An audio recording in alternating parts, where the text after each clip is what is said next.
Organisasi Pro-Khilafah Hizbut Tahrir Indonesia atau HTI muncul lagi. Kemunculannya bukannya di satu daerah aja, tapi di beberapa daerah.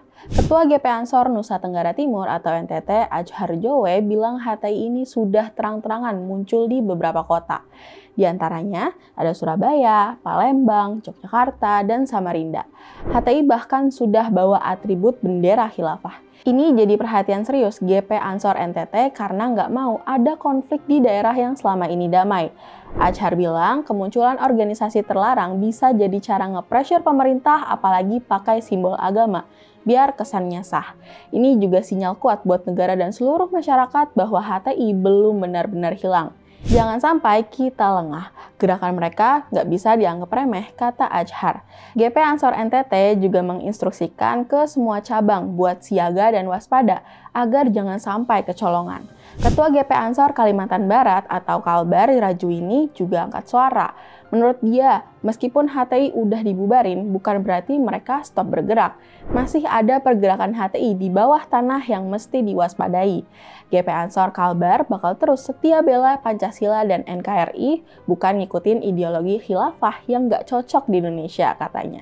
Mereka ancaman nyata buat keutuhan bangsa, kata Rajuini. Gerakan mereka bahaya, bertentangan sama Pancasila, Bhinneka Tunggal Ika, UUD 1945, dan keutuhan NKRI. Harus dicegah sebelum makin besar, tambahnya. Buat yang belum tahu, Hizbut Tahrir itu organisasi politik internasional yang lahir di Yerusalem tahun 1953. Pendiriannya digagas Syekh Taqiyuddin An-Nabhani. Hizbut Tahrir pengen bangun kembali sistem kekhilafahan Islam di seluruh dunia setelah Khilafah Ottoman di Turki tumbang setelah Perang Dunia I. Hizbut Tahrir beroperasi di banyak negara dengan London sebagai pusatnya. Hizbut Tahrir membawa ideologi khilafahisme yang anti-demokrasi dan nasionalisme karena mereka anggap nggak sesuai sama Islam. Di banyak negara mayoritas Muslim, Hizbut Tahrir terlibat dalam penumbangan pemerintah untuk mengambil alih kekuasaan. Hizbut Tahrir menetapkan 3 tahapan untuk meraih kekuasaan. Pertama, pembinaan dengan mengidentifikasi dan merekrut calon anggota. Kedua, berinteraksi dengan masyarakat sebagai bagian dari masyarakat Muslim dengan harapan mereka memberikan dukungan bagi Hizbut Tahrir. Ketiga, mengambil alih kekuasaan yang bertujuan untuk membangun jaringan pemerintah di bawah kekhilafahan baru. Di Indonesia, Hizbut Tahrir berkembang dan tumbuh di Bogor, kampus IPB sejak tahun 1980-an. Di Indonesia, Hizbut Tahrir sering melakukan unjuk kekuatan. Pada 2013, Hizbut Tahrir menggelar demo di Monas dengan melibatkan ribuan anggotanya.